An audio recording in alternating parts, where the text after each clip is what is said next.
Go ahead. I would say in a pre-existing event, your first step is to go in and understand what the event is.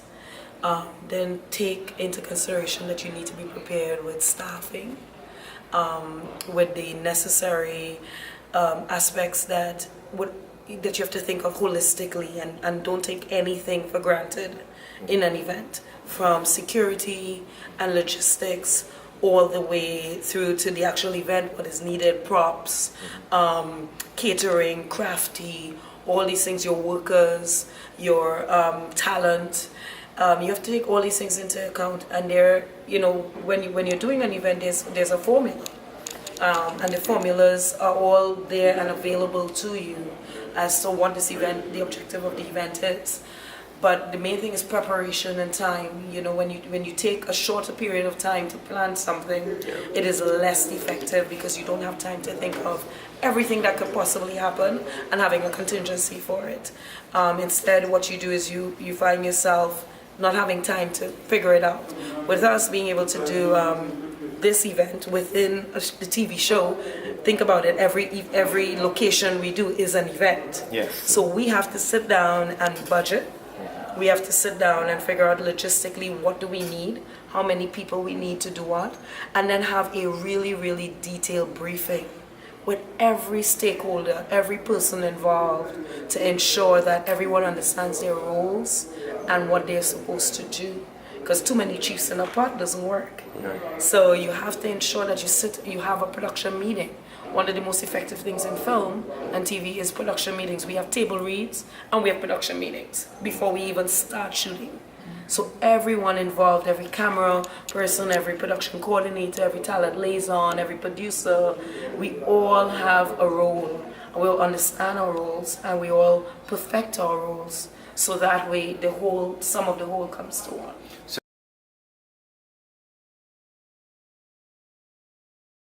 Challenges, I would say traveling, like transportation. I mean, we had great vehicles and things of that nature, but just maneuvering through the country is very, very different because our show is a huge operation. We have tons of moving parts. Like here alone, we just need to have a designated transportation coordinator because I brought over 50 or so people in, as well as the talent. So having to move, we were in between two hotels, so having to move around the city, and you guys have a lot of traffic all day. We knew it would be challenging coming into it, and just also too, when you think about film and television, it's a three-part process for us. We call it pre-production, production, and post-production. And basically in pre-production, which Sharice and I did on this particular project, we've been working together since probably, I would say, end of August, early September. And, we've been doing pre-production all this time. We did a site visit, in December. So the key is really to be organized and definitely be true to your budget, because you have to manage your resources and things of that nature. So you wind up having to manage a lot of different personalities. You have to manage the creative because, the resources still drive it all, or what have you. So you still have to be able to manage your creative team. They may want to do something that costs $1 million and they only have maybe 10,000, or so. And you have to be able to say, I don't like to say no as a producer. I always like to be able to give them an alternate, we can't do this, but here's what we can do, and still be within the dynamics of our resources. So organization and being able to manage your resources are very, very key. So pre-production, production, and post. So basically, in pre-production, that's when we prep. We take the time to prep the project. And production is when principal photography starts. So we're filming throughout production. And post is the process when we start editing the content that you see in a movie theater or on television. And we start closing up paperwork. We start making sure releases are done.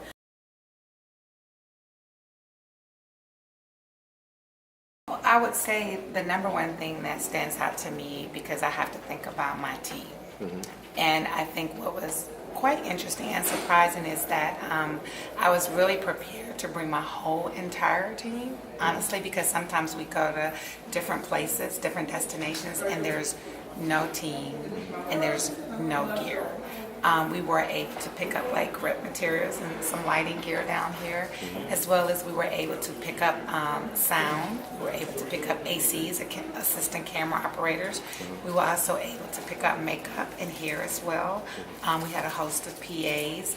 So we were really able to pick up some key people from Trinidad, which I think that's good for producers like us, especially international producers who are coming into a new environment. So I would say that Trinidad is definitely, on its way compared to some of the other, countries that I have been to, in the Caribbean and things of that nature. There's still much more work to do, and I think it is important that we continue the conversations and this wonderful strategic alliance that I feel that we have formed to be able to even help more talent down here who want to be in our business get up to speed and be able to. So you have parallels. Yes, definitely, yeah.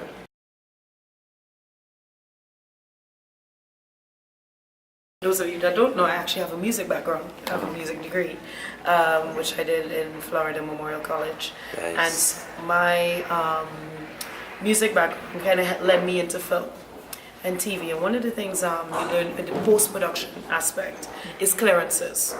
Clearances can be very, very interesting because it's not just the music business side of it, it's being able to capture that. So for us in a production like this, we tend to do some of those clearances prior. And the reason for that is lesson learned, right?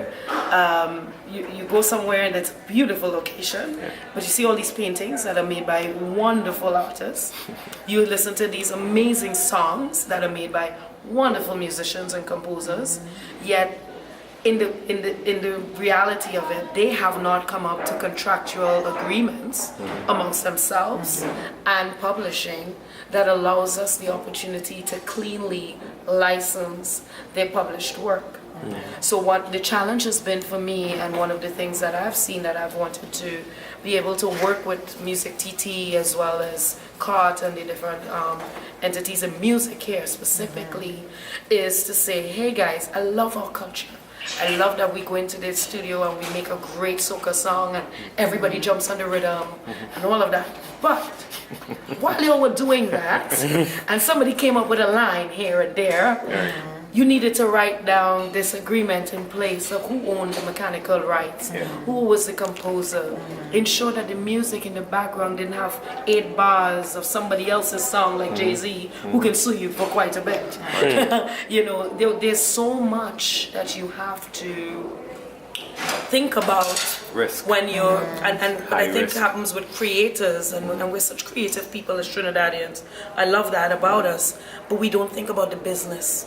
And we don't educate ourselves about the business and understanding that as a creator, if you choose not to educate yourself about the business so that within your creativity you're learning the business as well and protecting your property, intellectual property, you need to have a business manager to do so, right? And you need to have somebody who has taken the time and the education to go through the back channels to find out what do they need to guide you on, and listen and go through with those guidelines. Because on the flip side, when I'm in my shoes in California and in studios and on award shows, and they're like, okay, we want to get this artist to perform, but the song they're performing isn't cleared for national television, I can't put you on the show. Right. I can't it's invite not because you. You're not good. It's not because you're not good. It's because as a team, you have not done the necessary due diligence to clear that material so that me as a network, my colleagues as networks and producers can easily come to you and say, hey, we like that song, we want it on the show, let's go. When you're coming from the U.S. to do projects in other countries, of course, we don't necessarily know you guys' laws and publishings and how you work, whereas the U.S. is very, very strict. So essentially what that means is like when we're filming, we have to clear up all of the artwork. It's not just enough to have a location agreement for the restaurant, the hotel, or wherever it is that we're filming.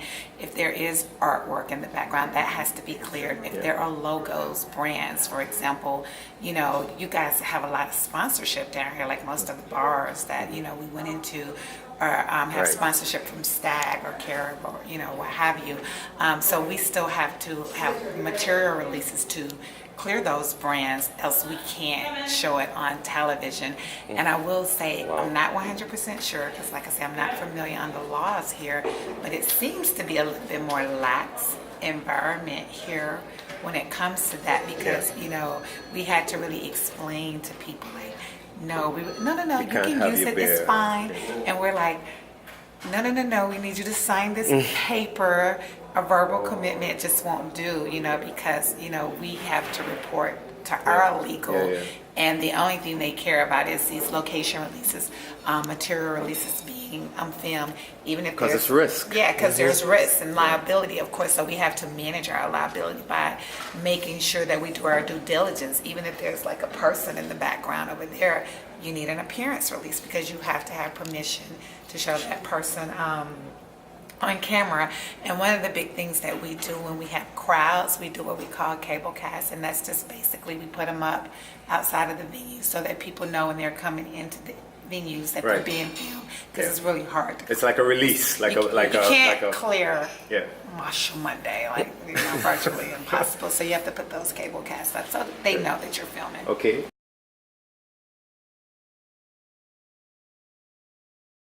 I haven't had a catastrophic situation, but I know of many. Okay. And the worst case is very simple. Let's just say someone here came up with a really great rhythm or a really great short film that was put on YouTube and just shot, no identity of who it is, and you can't find who owns it. And you have the powers of Netflix and Google and YouTube and Hulu and CBS, and everybody goes online 10 years later, 20 years later, captures this footage. There's no owner, there's no information, nobody can contact you. There's nothing to link you to it. And they think it's what we call stock footage. Right. They think it's just and then you see, and then that person sees it on one of the biggest shows to hit the Emmy stage, or the Grammys, or the Oscars, that just concluded yesterday. They see it in a movie as part of the film. All of a sudden they find a lawyer in Trinidad who's going to call a lawyer in America and says, hey, I created that song, I created that footage, that's mine. And then playing what in the happens background in some scene, exactly. And what happens is, because of the lack of communication, lack of infrastructure, lack of business etiquette taken from the beginning of the process, that person then decides, I'm going to sue the network also. Yeah. Well, now you're tied up in court for about 2 years. And the movie You're going to lose more. You may get something, but you also have to understand that as a judge, and when you go to law school you learn this, if you did not claim property to this, and they have billions of dollars to spend in legal fees while you don't, what do you end up doing? You end up settling. And now you end up settling for something less, much less than you could have possibly gotten from the beginning if you licensed it, if you gave permission. And I really want to say this to people in Trinidad, is understanding. I appreciate culture, and I appreciate what everybody does, and I appreciate that we want to own what is ours. But understand that everyone who's a star went through what we call paying their dues. And part of it is being able to it's more or less being able to understand that there's some things you have to give away a little bit. I'm not saying don't do it for free, but I am saying some things you have to look at as publicity, some things that you have to look at as an opportunity. And then there's sometimes when that opportunity comes and you build your resume and you build your background, and people are calling you and you have agents and you have people wanting to work with you, that's when you start building that network of how much do I really get paid. One of the deterrent factors of coming to Trinidad to film is the fact that people are saying, okay, we want to give you experience. My directors, producers from various productions said, we're going to give you the experience of something we do every day. But are you willing to open your arms to learning that? And are you willing to open your arms to getting that experience? Because while in Trinidad you may be a jack of all trades, and you may be a gaffer, and you may be an AC, and everything, we're telling you that in the business of entertainment, you have to master one. Yeah. And Hold master the it well. squad and you Hold carry it it there. and run with it, and then be known for it. Yeah. And we're trying to give you that opportunity. But if we come at you and we say, we're giving you that opportunity, but you're not able to be flexible, you're not able to be humble, then it deters people from wanting to work with you. Yeah. So, these are all things that I think make up the post process, because what happens is if you have that arrogance that I own this music, or I own this painting, or I own this production, or this show, or this idea, and I don't want to let it go, you wouldn't get to that next point. I can almost guarantee you that Mona and they have given up so many ideas, story ideas, and so many opportunities that made it big, and they just started with one little idea part of it.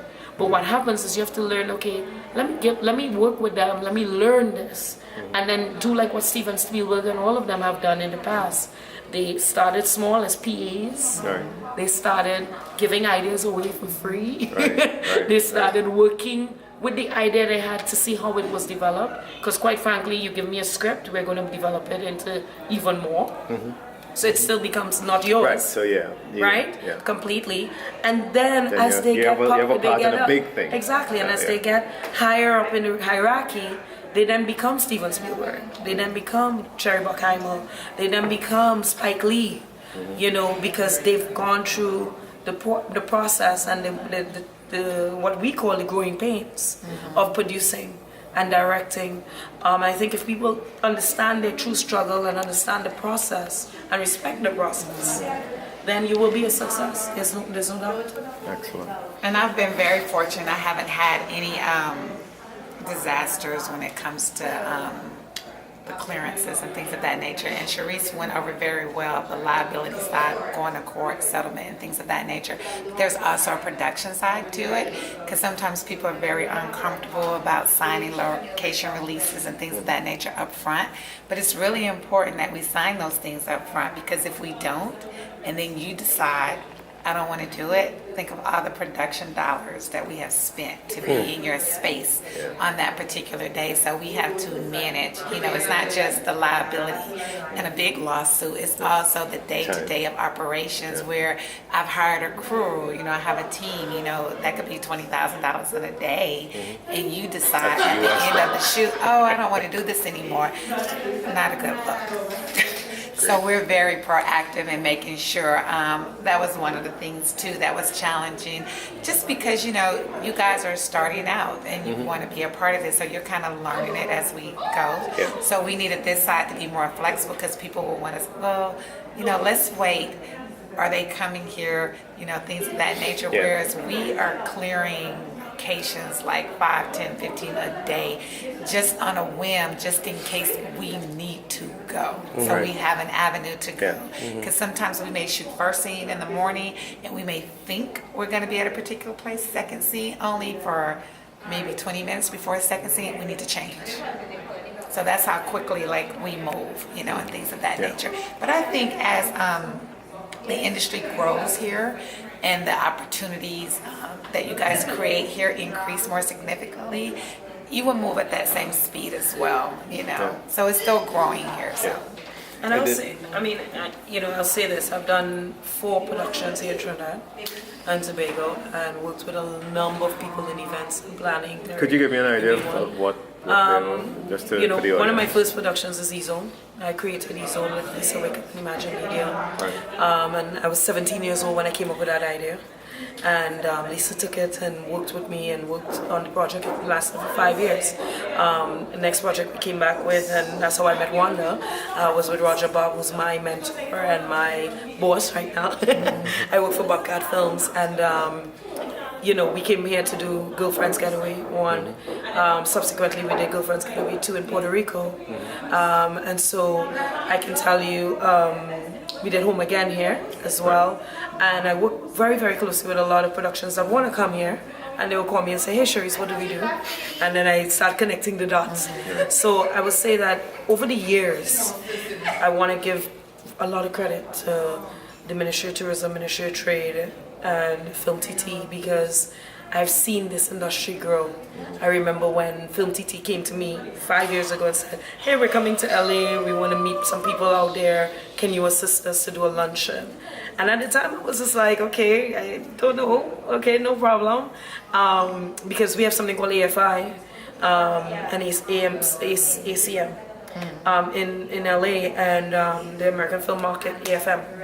And that's where countries go and promote themselves. Right. Yeah. Right? And Trinidad was never part of that. So it was a great opportunity to see TT Film and all of the ministries coming together to actually give that, because the only island in the Caribbean that did that was Bahamas, not even Jamaica. Jamaica was all about, tourism. And don't get me wrong, people have filmed in Jamaica, but Jamaica is not a film-friendly country.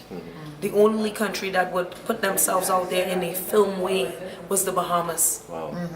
So, Interesting to know. it was really, really interesting to me to see that Trinidad and Tobago invested in the film company and the film company coming out there to do that. And I hope that they're able, as Creative TT, they're able to do that with both fashion and music as well. Because there's no reason our music has gotten Grammys, our fashion has been on Project Runway. There's no reason why we should not be expanding, not only into Trinidad, but all over the world. Dubai, London, Asia, all over the world into those industries. Yes. But there needs to be someone who champions that. Yeah. And there needs to be someone who goes out there and investment to meet us. There needs to be times that you go to film festivals and you just show up and you meet us independently, because I can tell you, meeting line producers like Wanda, who is the person who hire you.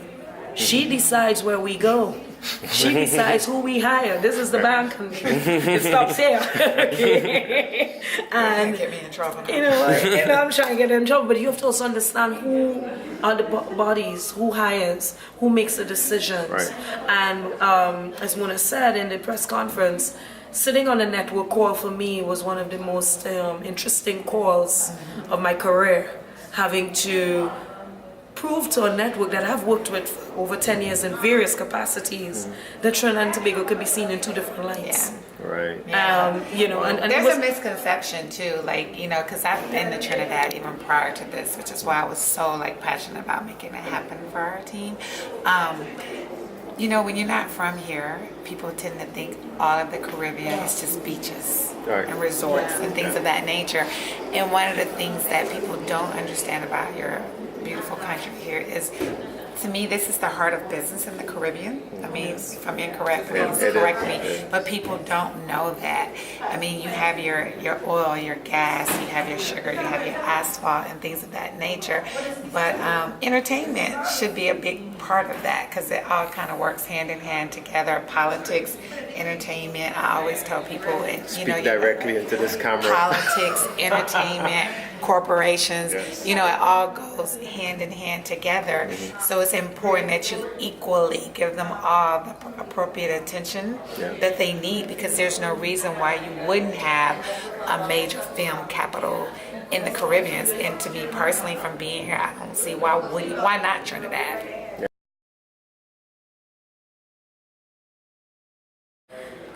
we need more hotels. Yeah. We need more. The Hilton has been an amazing partner for Film Hotel. Yeah. For all of us, production-wise, I think even Marshall uses here. Every production I've used this hotel, who has understood what it takes to bring a film crew in when you're bringing in 20 to 30 people. Productions bring in 60 people. Yeah. This production for Love and Hip Hop was 45 people. Wow. You're talking about rooms for extended period of time as well. But also you're talking about meals, catering, having caterers that understand production needs. You're talking about people, transportation, having the right bus services, security services. You know, Michael Seeley and his team has been doing this for quite some time, working with celebrities in the hair. And I mean, it's been amazing because for us, I've been able to work with him for the last 5 years, and thankfully, flawlessly. Yeah, But I will tell you, it's not an easy job. You know, the Trinidad and Tobago Police Service has done an amazing job of working with us to make sure that people can move through communities very quickly, because production is money. Right. If I'm on set more than 12 hours, I have to pay everyone overtime. So you have I know to that. understand. I'm sorry. Excuse me. I wait for 12. You know, but that's the reality over time, and it's not a problem to pay overtime, but you know, within reason, because we have budgets, as Wanda said, we have a resource we have to manage.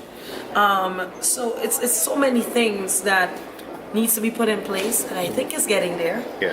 And I think that the road system needs to be fixed, because you need to be able to get from one side of the country to the next without so much traffic. Transportation, whether it's by trains and buses and things like that, accessibility. Yeah. Infrastructure. Infrastructure needs to happen, because as long as you have that, it becomes so much easier to bring a team in. It becomes so much easier to integrate teams. It becomes so much easier to get more business And to invest. to attract investment. I compare Trinidad to Dubai a little bit, because I said Dubai opened 45 years ago, right? And they had oil too. Right, but they took that oil money and they invested in infrastructure, in transportation, in sound stages. They have one of the largest underwater studios in the world where we film. So there is no reason why I should not come to Trinidad in the Caribbean and be able to shoot like if I'm in Korea, because I can totally go down to Chaguaramas and make it look like the forest, right? There's And I should be able to go there. to Toko on a beach property and make it look like it's a resort. And then I should be able to hang out in the city in various office buildings and make it look like an office setting in a city setting. But, you know, office buildings have to be maintained. You know, hotels have to be maintained. So that infrastructure, and that's employment opportunities, because remember, we come and we pre-scout, and when we pre-scout, we want to see clean windows and great offices and amazing facilities, which allows us to be able to make it look like you're in Atlanta, or make it look like you're in Chicago, because you have to understand how a script works.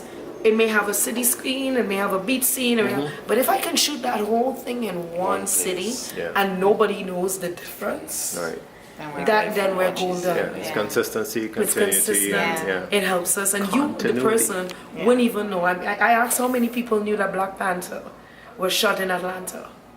How many people knew that Fast and Furious was shot just between Cuba and Atlanta? They were shooting most of the movie in Atlanta. You had no clue that they were in Atlanta. But the infrastructure is there. But the infrastructure is there to make it look like. And then you have studios and you have green stages. You know, if you want to do green screen interviews, these things, you gotta have these things in place.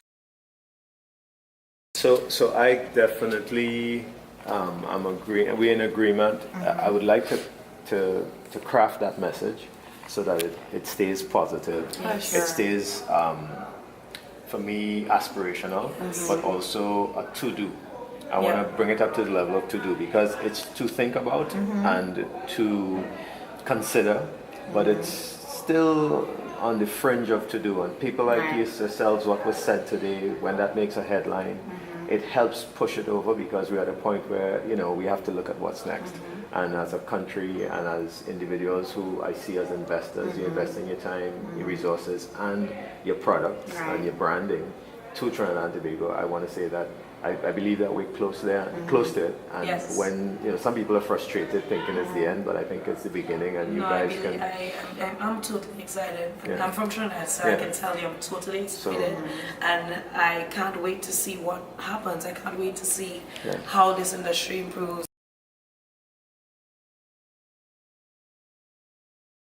Country should, to your point, when saying being inspirational, what's clear is there's tons and tons and tons of opportunity here. You have it. You have it right in your backyard. The key is to be willing to, like you said, invest the time, the funds, and roll up your sleeves and simply just do the work. And the one thing that I would say to your students, you know, because you can have everything that we've talked about, and this is just a small portion. I mean, I wish I had a week, you know, that I could spend here and talk to students and things of that nature. The most important thing that I could tell them is to be persistent and be intentional, because that's what it requires to be in this business. Can't ever give up. So like I said, why not Trinidad?